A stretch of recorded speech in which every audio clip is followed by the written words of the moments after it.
La campagne présidentielle et si la France insoumise jouait le rôle d'arbitre entre Emmanuel Macron et Marine Le Pen. En tout cas, le parti de Jean-Luc Mélenchon a peut-être toutes les cartes en main. Il est arrivé 3e dimanche dernier et a raté de très peu la qualification. Il a manqué environ 500 000 voix. Bonjour Florian Chauche. Bonjour. Conseiller municipal d'opposition à la mairie de Belfort et chef de file de la France insoumise dans le département. Est-ce que vous avez digéré cette défaite ? Oui, on a digéré la défaite. Après, on voit surtout aussi les points positifs qu'il y a eu, c'est-à-dire qu'on a réussi à mobiliser une partie de la jeunesse, des quartiers populaires. On a presque réussi à déjouer le scénario qui était prédit. Macron-Le Pen, ça s'est joué à 1,2%, 412 000 voix. Donc non, on est fiers, on a fait une belle campagne. On a fait un beau meeting à Belfort qui a réuni près de 700 personnes, sans même le candidat. Donc je veux dire, on a été quand même fiers de la campagne qu'on a menée. Alors, il y a des cadres du parti et des proches de Jean-Luc Mélenchon qui ont eu des mots assez durs à l'encontre d'autres partis de gauche, comme le Parti communiste et même Yannick Jadot pour les Verts. On s'en rappellera, a-t-il déclaré notamment. C'est une menace ? Non, c'est pas une menace. Après, il y a eu tout un discours sur le fait qu'il fallait pas faire le vote utile. Je veux dire, il y a eu 6 candidats de gauche présents au premier tour. Maintenant, les électeurs ont eu le choix. Ils ont fait le choix. On est arrivé à monter à 22% alors que les sondages nous prédestinaient à 17%. Je veux dire, on a fait une belle campagne. Alors, est-ce que maintenant vous préparez d'ores et déjà les législatives, puisque à Belfort, dans le département, vous avez fait un score très très bon. Le coup d'après, c'est ça maintenant, c'est les législatives ? De toute façon, le coup d'après, c'est le 3e round, c'est les législatives. Il va falloir créer un pôle de résistance au futur président de la République ou la future présidente de la République. On avait déjà 17 députés à l'Assemblée nationale qui ont fait beaucoup parler d'eux. Donc imaginez si on en arrive à en envoyer une centaine.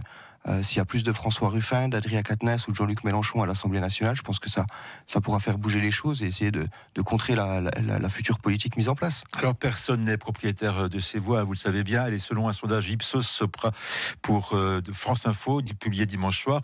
30 personnes, des personnes interrogées qui ont voté pour Jean-Luc Mélenchon au premier tour, seraient prêts à voter pour Marine Le Pen.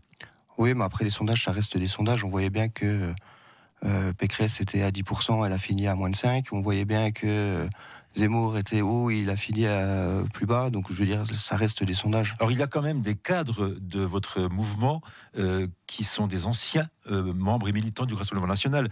Il y a une porosité peut-être entre les deux partis ? Non, enfin le programme est complètement différent. Je veux dire, nous on a une ligne rouge, on l'a bien répété, pas une voix pour le Front National, pas une voix pour Marine Le Pen. Donc là-dessus, on est bien clair. Après, les électeurs feront leur choix. Et on va consulter les 320 000 personnes qui ont parrainé Jean-Luc Mélenchon. Ils auront trois choix, soit l'abstention, soit le vote blanc, soit voter Macron. Et après, c'est eux qui décideront. Et vous, Florian Chauche, à titre personnel ?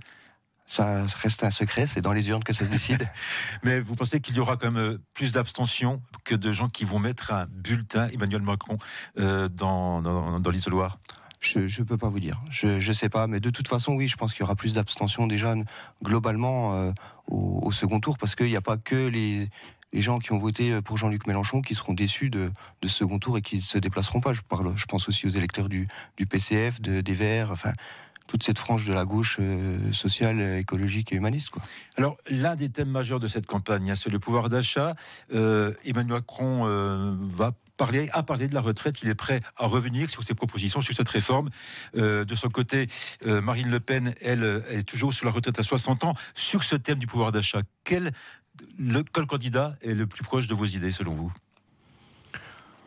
Après, nous, on n'est pas là pour dire tel candidat est plus proche de nos idées. Nous, on est là, on pense déjà au 3e round, c'est-à-dire justement envoyer des députés, bloquer les politiques qui seront mises en place, proposer des lois à l'Assemblée nationale. On va être là pour créer un pôle de résistance et il faut pas que les gens se démobilisent. Les élections législatives, c'est dans 2 mois. Il y a eu beaucoup de monde qui n'était pas encore inscrit sur les listes électorales à Belfort. Il faut aller s'inscrire et il faut continuer à aller voter. Votre pire ennemi, c'est l'abstention, selon vous ? Bien sûr, on le voit, le pire ennemi c'est l'abstention. Quand les gens ne vont pas voter, la gauche est faible, et quand les gens vont voter, se décident à faire changer les choses, on arrive aux portes du pouvoir. Donc on voit bien que la clé c'est l'abstention. Il faut réussir à mettre dans la tête des gens que il faut pas se résigner, quoi. On peut changer les choses, mais pour ça il faut aller voter. Et là, vous allez quand même faire campagne, même si Jean-Luc Mélenchon n'est pas candidat pour le 2e tour. Vous êtes sur le terrain ? On va continuer à faire campagne. On a prévu d'aller dans les quartiers populaires, continuer à dire aux gens de s'inscrire sur les listes électorales. faut continuer, quoi. Il y a une bonne dynamique et il ne faut pas que les gens se résignent. Il faut continuer. Merci beaucoup, Florent Chauche. Je rappelle que vous êtes le chef de file de la France Insoumise dans le territoire de Belfort. Bonne journée à vous. Merci, vous aussi.